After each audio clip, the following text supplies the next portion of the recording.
We got the post travel lineup here. Pitted prunes, if you know, you know. Immunity gummies, B12, women's dailies, probiotics, which I've missed. And then this morning, I'm gonna go hiking. So I'm gonna have a little energy drink. Ooh, cherry limeade. I've had it before, but I forgot how good it is. My only issue with the Alani new ones is there's so much sodium in these. 200 milligrams of sodium versus Celsius, 0. But the flavors are really good. I don't get it often, but I prefer Celsius just because it doesn't have sodium. And now it's time to fold all of this.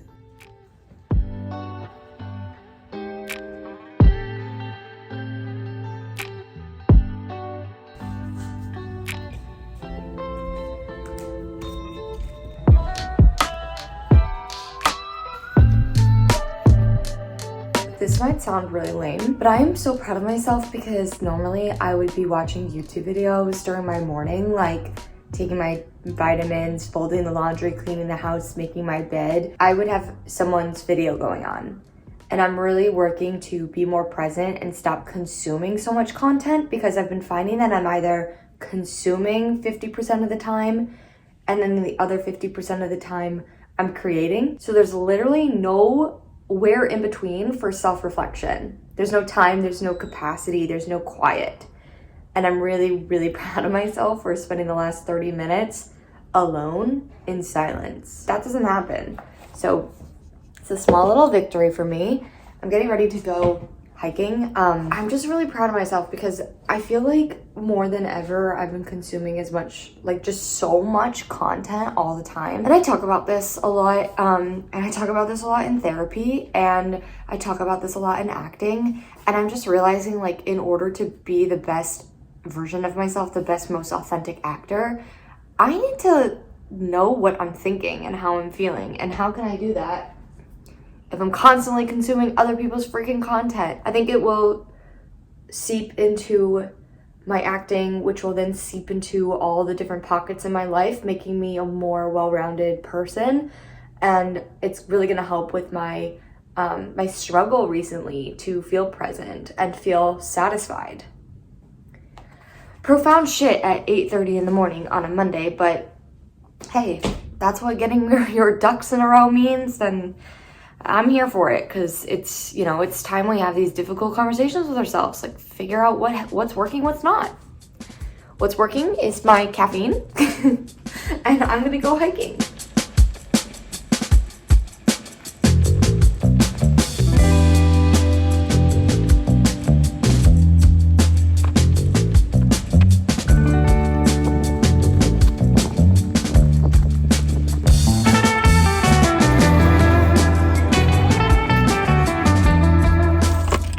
Situated.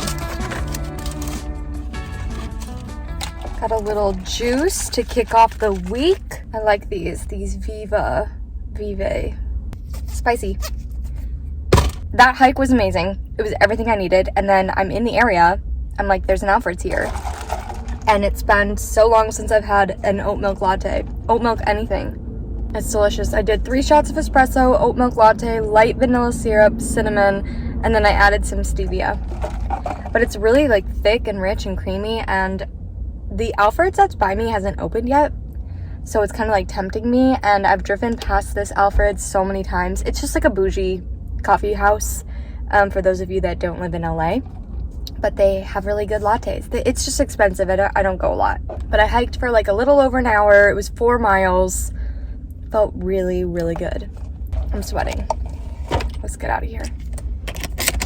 Ew.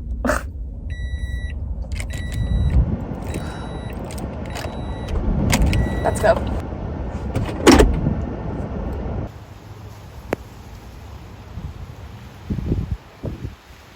We haven't had weather like this in months. I love it. It like feels like fall, except it's hot.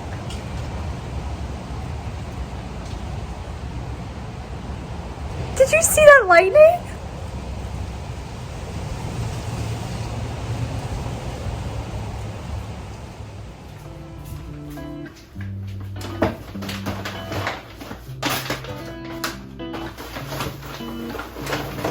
Damn, I got a lot of kale. We got all of our groceries for the week, and I'm kind of bummed because there's this one Urth cafe salad that I really wanted to recreate, but the tomatoes that they got me aren't ripe enough to eat. I got heirloom tomatoes, and it's like hard as a rock, but it's really good in the salad. So I'm like, do I just make it without a tomato? I wanted to share the recipe with you, which is why I feel like I'm in a pickle. We're gonna make this salad, okay? So I'm going to prepare my Tuscan kale. I'm gonna take out the rib, like the stem that's in the middle. It's hard to digest, hard to chew. I'm going to chop up a bunch of Persian cucumbers, some red onion, chop up some mint. I'm going to throw the quinoa on the stove because they already have the sweet potatoes prepped and ready, but the quinoa is a fun little like texture element, get some like good protein in there. What we'll do at the end is put in the pita chips and then also grate the cheese. And then I'm gonna make like a nice blackberry lemon vinaigrette with some fun seasonings. The sumac is like a huge part of this particular salad. Sumac is a Middle Eastern spice that adds kind of like a lemony. It's so good. It's one of my favorites. It's amazing.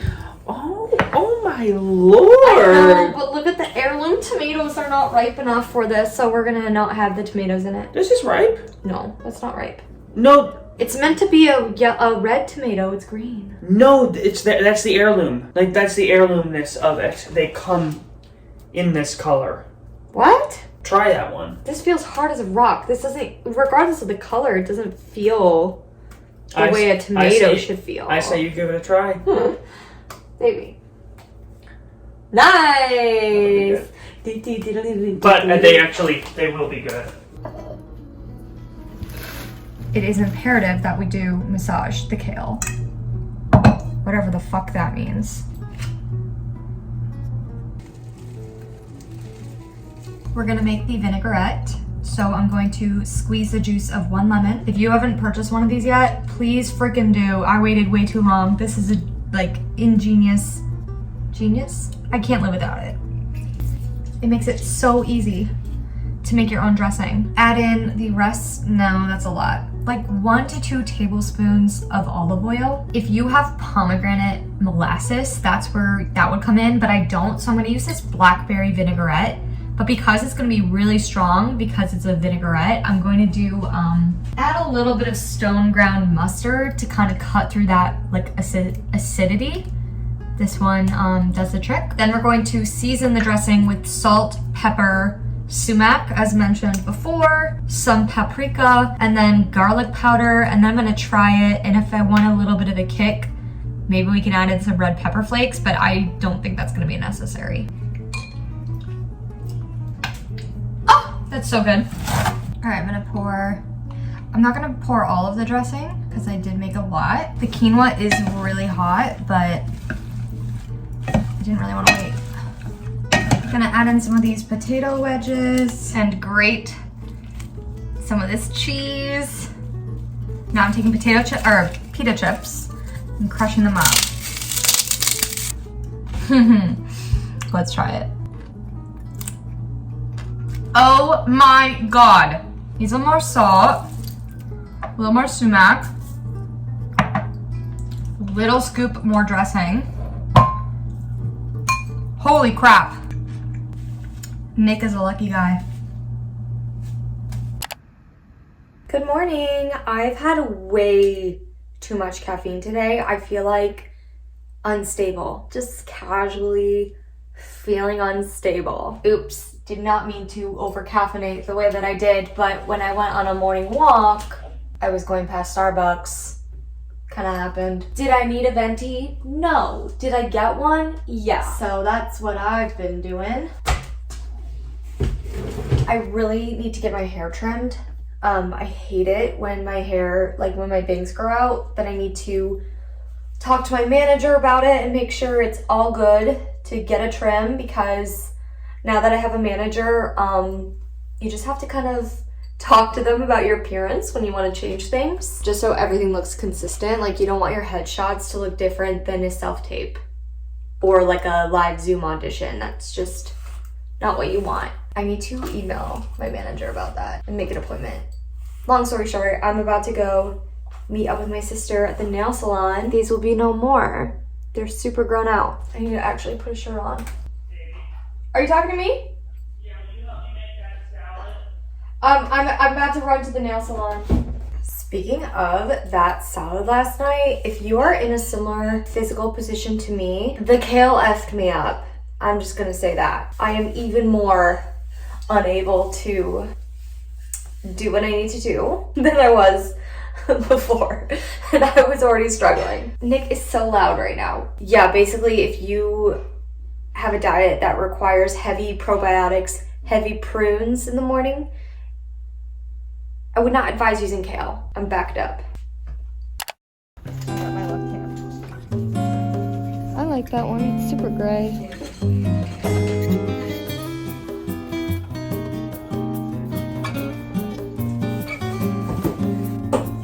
Okay, couple things. I got new purple shampoo. This is the Shimmer Lights one. Pretty good. But I did something a little extra because I noticed that Nick and I have been keeping our salt just, you know, in a open container like this. And I was thinking, first of all, is this sanitary?